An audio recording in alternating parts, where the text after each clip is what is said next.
conseil, ce serait de diffuser au maximum et de prendre plaisir. Vraiment, et je pense que c'est la base pour tout, pas que pour la langue des signes. Mais c'est la base de la vie, prendre plaisir.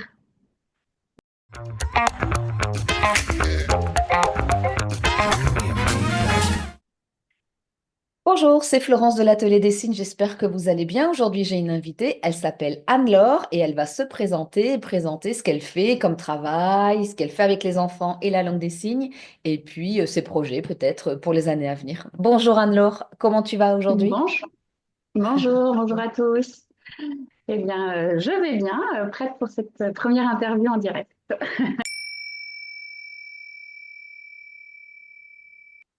Oui, du coup, je m'appelle Anne-Laure Jourdan et donc je suis éducatrice de jeunes enfants de formation. Et depuis 5 ans, j'ai changé de statut. Je suis devenue gestionnaire de microcrèche, donc d'une première microcrèche que j'ai ouverte dans le sud de Nantes et en cours d'ouverture d'une seconde structure dans la commune voisine. Voilà, donc je gère une structure avec une équipe de 6 personnes puisque j'ai aussi une alternante, dont une D'ac- personne qui est sourde, d'où mon attrait pour la langue des signes, puisque on signe au Ok, quotidien avec les enfants à la crèche et entre ok. adultes. On va en reparler parce que c'est le cœur de l'interview en fait. Je savais que je voulais mêler l'art au social d'une manière générale. Donc moi, j'ai commencé par les beaux-arts. D'accord. Et de fil en aiguille, j'ai fait pas mal de bénévolat. Et du coup, les portes se sont ouvertes dans le sens où j'ai passé les concours d'éducateur de jeunes enfants, moniteur éducateur, psychomotricien. Enfin voilà, tout cet univers-là m'intéressait. Ok. Et j'ai été reçue en école d'EJE à Toulouse. C'est comme ça que je suis arrivée EJE aujourd'hui, éducatrice de jeunes enfants. Et du coup, en parallèle, forcément, on fait tous des petits boulots. Donc, j'avais le BAFA et j'ai fait une colonie où il y avait deux enfants, deux ados sourdes et une interprète qui était là, du coup, en tant qu'animatrice. L'année suivante, on a refait la même colo, les deux enfants, enfin, les deux ados sourdes étaient là, la même interprète. Il y avait en plus un animateur sourd, Thomas, qui est assez connu du monde sourd. Il fait beaucoup de vidéos sur les réseaux sociaux. Et c'est lui qui m'a initiée à la LSF. Et voilà comment je suis rentrée dans le monde de la surdité. Et donc, de fil en aiguille, je me suis formée. Et en arrivant sur Nantes, et du coup, vous avez suivi le parcours Toulouse-Nantes, Oui. en arrivant sur Nantes, j'ai fait de la formation vraiment 35 heures semaine pendant 6 mois pour pouvoir être signante correctement, un peu plus que correctement, j'espère maintenant. Voilà, pour pouvoir, le but était du coup de pouvoir associer aussi l'univers de la surdité dans le milieu de la petite enfance. Et il y a beaucoup de familles sourdes qui disaient, bah, nous, en fait, quand on dépose notre enfant, qu'on le récupère le soir, les seules transmissions qu'on ait, c'est, Ouais. voilà. Et quand on sait ce qu'est le fait d'être parent et toutes les angoisses, toute la séparation, tout l'accompagnement que nécessite ce temps d'accueil en structure petite enfance, je me suis dit, bah, en fait, on est censé accueillir toutes les familles. Et donc, je voulais, avec ce bagage de LSF pratiquante, pouvoir aussi accueillir des familles sourdes.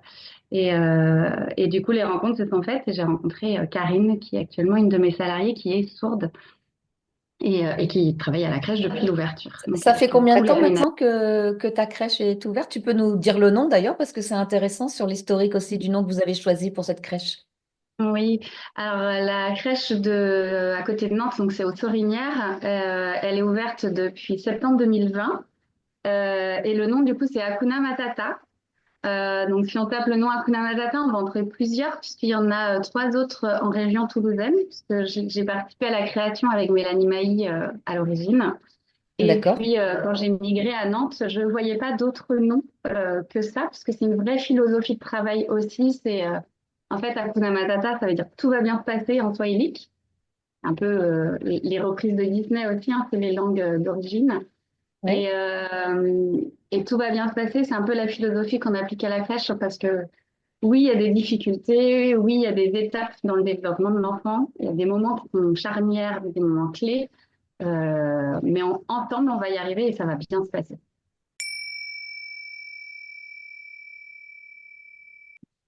Euh, pour moi, elle est presque au quotidien, en fait, c'est des enfants qui signent, des parents qui se prêtent au jeu aussi, puisque bah, en fait, le matin, les transmissions avec cette salariée, elles se font en langue des signes. On a la chance, elle lit beaucoup sur les lèvres, mais elle est sourde complète, hein, sourde profonde. Donc, les parents jouent le jeu. Il y en a même qui demandent, qui apprennent, qui révisent. Et puis, tant et si bien que des fois, quand c'est calme au moment des arrivées, bah, des fois, il y a des parents entendants qui, avec moi, donc qui suis entendante, signent. On parle même pas en fait. Et ça, je Ouais. trouve ça génial parce que ça crée vraiment une atmosphère calme, apaisée, et les enfants s'en saisissent vraiment dès tout petit. Et des enfants qui ont peut-être des fois du mal sur la concentration, bah, avec Karine, bah, ils sont obligés en fait d'entrer en communication visuelle avec elle. Et ça ajoute ce champ de contact qui est vraiment très chouette. Donc, il n'y a pas vraiment un moment précis, mais c'est plein de petites brides quotidiennes hein, sont vraiment chouettes. C'est vrai que nous, l'équipe d'origine est formée, hein, elles ont fait une semaine par mois pendant 6 mois de formation, 35 heures semaine. Quand on a des nouvelles, bah, elles apprennent sur le tas. Donc, c'est un petit peu le cas des personnes que tu formes, Florent. Mais elles sont contraintes de signer puisque Karine signe. Donc Il n'y a pas voilà, le choix. voilà, il n'y a pas le choix. Nous, le réel plus, je dirais, c'est presque entre adultes, puisque alors du coup, l'aménagement de la crèche est fait aussi en sorte que beaucoup de choses soient vitrées et Oui. qu'on ait une visibilité vraiment très loin. Donc, des fois, je peux être sur un moment au bureau et l'équipe être au bout de la crèche. Et si elles ont quelque chose à me demander ou si elles sont au téléphone avec un parent et qu'il y a une question, ah, c'est hyper facile. Elles n'ont pas besoin de traverser toute la crèche pour venir me voir. En fait, ça se passe en langue des signes. Ça fait un peu aussi parfois mettre basse par rapport aux enfants si on a quelque chose à dire rapidement. Voilà, c'est juste une information, par exemple, qui mange en premier, histoire de pas tous les enfants, moi, Oui, bah, oui, oui. entre collègues, on peut, voilà, je dis messe basse, il n'y a pas de secret révélé en langue des signes, hein, mais c'est plus dans ce sens-là. Et ça, c'est vraiment très chouette de pouvoir, et les parents s'en saisissent aussi. Du coup, Des fois, on peut dire, voilà, des petites choses et le parent dit, oui, je suis d'accord. Ah, il a compris, ok. ça y est, il faut intégrer aussi. Ce que tu dis, en fait, c'est que au-delà de signer avec les enfants, de signer Ouais, dans l'équipe, ça permet, un, d'apaiser le niveau sonore de la crèche, deux, de énormément. communiquer sans se déplacer et du coup de gagner peut-être un peu de temps aussi, sans se Bah, déplacer et puis ouais. sans aussi interférer dans la vie des enfants s'ils sont en train de jouer ou en train de manger ou même en train de dormir, par exemple. Et que Mm, du coup, l'ambiance est beaucoup plus douce et fluide, en fait. C'est fluide entre vous, c'est fluide avec les enfants. c'est ça. C'est exactement ça. Et dans le déplacement, pas forcément que du gain de temps, c'est aussi du gain de mouvement, puisqu'on sait que les enfants euh, comment dire, j'ai que le mot stressé, mais c'est pas le mot, mais peuvent avoir des angoisses quand ils voient les adultes se lever et se déplacer. Et du coup, des fois, il n'y a pas besoin, en fait, de déplacer, il y a juste à signer. C'est des petits détails du quotidien, mais je trouve que ça apporte énormément dans la vie en fait de la structure. Et puis les D'accord. enfants, vraiment, ils sont au top, quoi. Ils apprennent. Certains, quand ils grandissent, qu'ils utilisent les signes, ça c'est vraiment génial. C'est que des fois, Karine, elle me regarde et puis elle me dit, je comprends pas le signe qu'il veut me faire, je comprends pas la Ouais. phrase. Ouais. Et elle me dit, bah, qu'est-ce qu'il dit? Qu'est-ce Et qu'il dit donc, à l'oral, du coup? Toi, tu l'entends, qu'est-ce ouais. qu'il dit à l'oral, c'est ça. Et en fait, je la regarde et je fais, il dit rien à Je sais l'oral. pas. Ah Il y oui, a les d'accord. lèvres qui bougent, mais il n'y a pas de son. Hmm. Et ils signent, et ils font vraiment de la langue des signes, c'est-à-dire il y a tout le facial, le buccal qui bouge, et le signe, mais il n'y a pas de son. Et donc je lui dis, ben là, tu te débrouilles, c'est comme nous quand un enfant babille et qu'on doit comprendre ce qu'il dit. Et ben en langue des signes, c'est exactement pareil. Et du coup, c'est vraiment chouette puisque les enfants, vraiment, ils s'adaptent à la surdité. Donc ça, c'est vraiment très drôle et très, très chouette. Ok. Tu me disais l'an passé que tu n'avais pas d'enfants sourds l'an passé quand on a fait l'interview, donc en novembre 2023. Est-ce que cette année tu as des Non, enfants sourds à la crèche? Toujours pas? non plus. Non, Et toujours pas. j'ai une question sur les enfants que tu as accueillis, l'enfant sourd que tu as accueilli en Oui. 2022 ou 2021. Est-ce que Oui. maintenant tu le côtoies encore? Comment ça va? Ouais. Alors, cette famille-là, elle a déménagé après la crèche, elle est partie à Toulouse.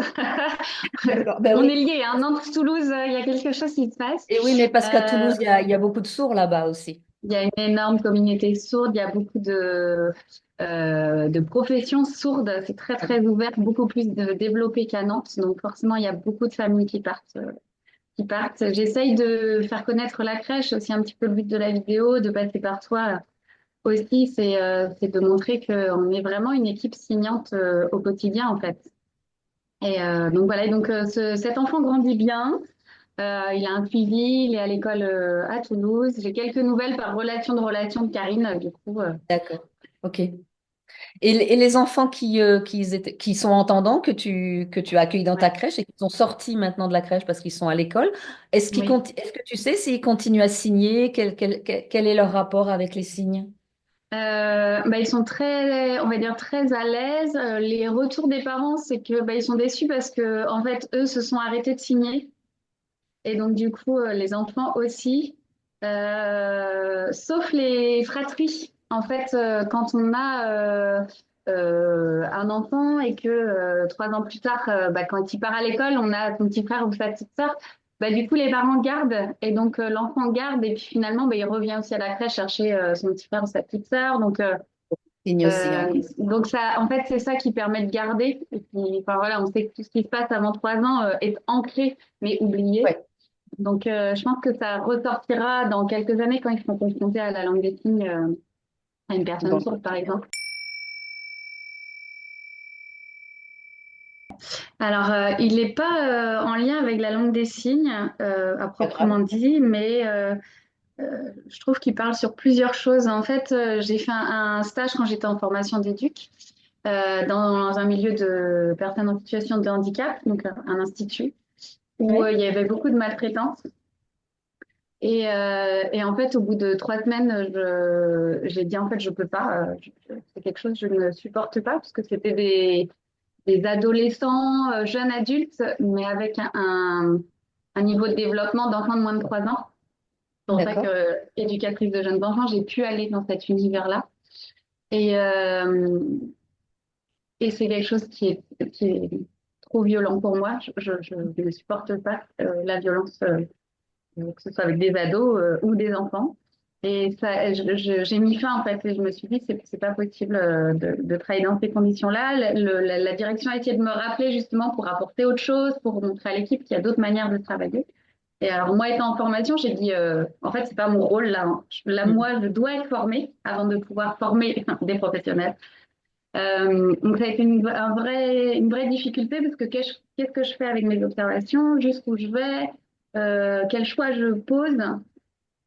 Et en fait, je pense que ça m'a formé en tant que professionnelle de prendre des responsabilités et d'acter des choses, de dire non, ça je veux pas. Je sais ce que je veux en fait. Et ça, c'était hors de question pour moi de continuer là-dedans. Donc voilà, c'est une expérience, je vais dire, négative, mais ça finalement, ça oriente le travail. Enfin, tout- toute situation négative oriente le travail qu'il y a derrière en fait. Oui, tout à On fait. en- ouais. Ton expérience t'a permis d'affiner tes valeurs et celles que tu voulais défendre. Oui, très bien résumé, parfait. Merci, merci.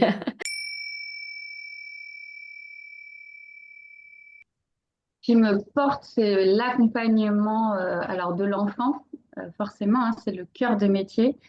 Ouais, Ce petit être en devenir qui est vraiment en train de se former. Donc, souvent, je dis à l'équipe, vous êtes en représentation toute la journée. En fait, c'est une pièce de théâtre puisque les enfants nous observent et reproduisent ce qu'on fait. Donc, je dis, toute la journée, on est en représentation. Donc, on se doit, en tant que professionnel, d'être parfaite. C'est différent de la maman, de la oui, tati, oui, de ce j'entends qu'on bien, veut. ouais. Mais là, en tant que professionnel, on se doit d'être autant, en tout cas avec ce qu'on a, les connaissances qu'on a actuellement, en tout cas, on se doit d'être dans cette ligne-là. pour pouvoir montrer à l'enfant. Et donc, du coup, dans la LSF, nous, c'est aussi ce que j'essaye d'apporter.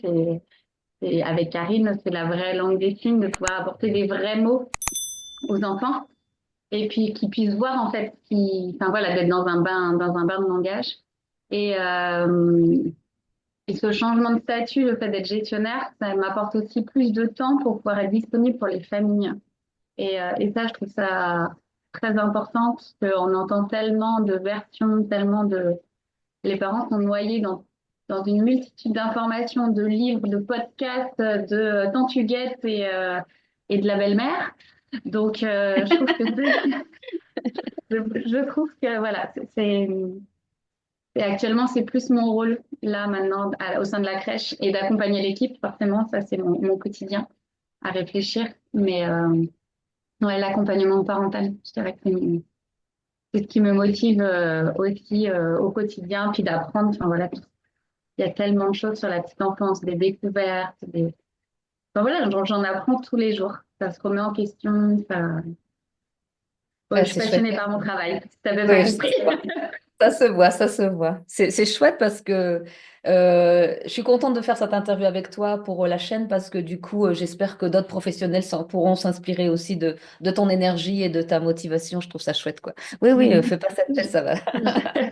C'est bien. J'espère. Le monde de Oui, la petite oui, enfance a besoin de gens motivés. Il faut y aller. oui, Il faut y aller, ouais. oui, oui, oui, oui, oui. Il en faut. Il Ok. faut de la motivation. Alors pour 2025, bah, du coup, c'est ce que je disais en présentation, c'est l'ouverture d'une seconde structure sur la commune d'à côté qui s'appelle le Bignon. Voilà, c'est déjà un gros chantier, un gros projet. Et puis voilà, c'est continuer d'accompagner l'équipe. Voilà, on a beaucoup de décrets qui tombent là sur ce mois de décembre. Donc il va y avoir beaucoup de changements sur le mois de janvier. Voilà, une grosse mobilisation de la petite enfance, un appel d'ailleurs à tous ceux qui souhaitent se mobiliser. Mon conseil, ce serait de diffuser au maximum et de prendre plaisir. Vraiment, et je pense que c'est la base pour tout, pas que pour la langue des signes. Mais c'est la base de la vie, prendre plaisir. Très Ok, bien. ouais. Ok. Merci Anne-Laure pour cette interview. Alors, je vous rappelle, la chaîne Bébé Signe, c'est une chaîne autour de la langue des signes pour les bébés, mais pas que. Il y a aussi de la parentalité. Je fais des jeux, des rencontres, des signes. On sort dans les parcs animaliers pour signer les animaux. On fait des rencontres aussi autour de personnes qui sont autour de la parentalité. Donc, je vous conseille d'aller voir les autres vidéos qui sont là ou là, et puis surtout de vous abonner. À bientôt.